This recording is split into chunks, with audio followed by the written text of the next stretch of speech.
सुनी माई हो जानी जाई बेटवा के अकेला छोड़ के।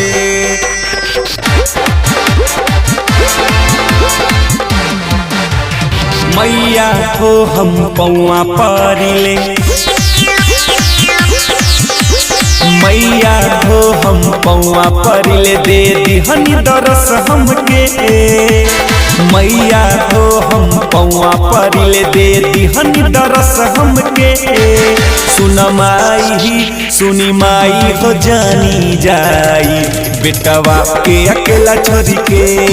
सुनी माई हो जानी जाई बेटवा के अकेला छोड़ के।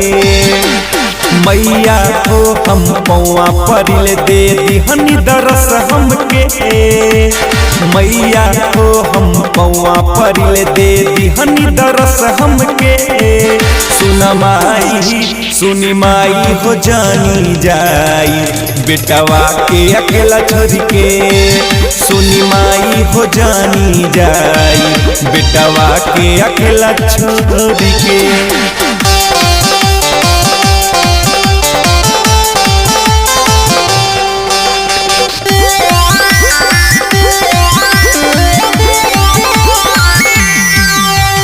साल में कबीर आवेलू माई बेटा से अपना मिले। सुना देखी के घर बाए माई होतावे अखियाँ गिले। साल में कबीर आवेलू माई बेटा से अपना मिले। सुना देखी के घर बाए माई होतावे अखियाँ गिले। बेटवा से काहे मुहावा फेरेलू,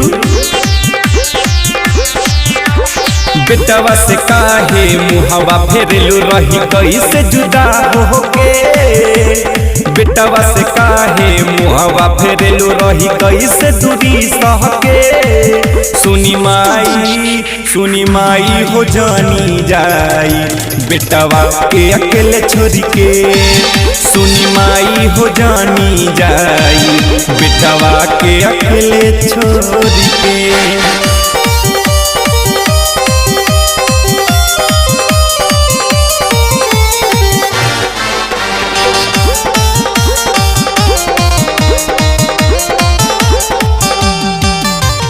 आँखी से आंसू गिरत माई जानी कब रुकी। अखिलेश यादव बसंत के लागी तोहो से साथ छुटी। आँखी से आंसू गिरत माई जानी कब रुकी। शंकर भैया बसंत के लागे तोहो से साथ छुटी। तोहरा बिना जग सुना लागी, तोहरा बिना जग सुना लागी तोह से अलग हटके।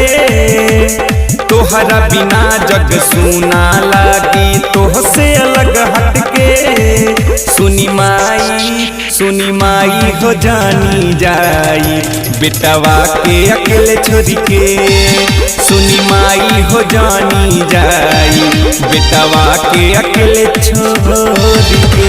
सब्सक्राइब करें हमारे YouTube चैनल को बसंत राज एंटरटेनमेंट और साथ में बेल आइकॉन को दबाना हरगिज न भूलें ताकि हमारे नए ऑडियो और वीडियो की नोटिफिकेशंस सबसे पहले आपको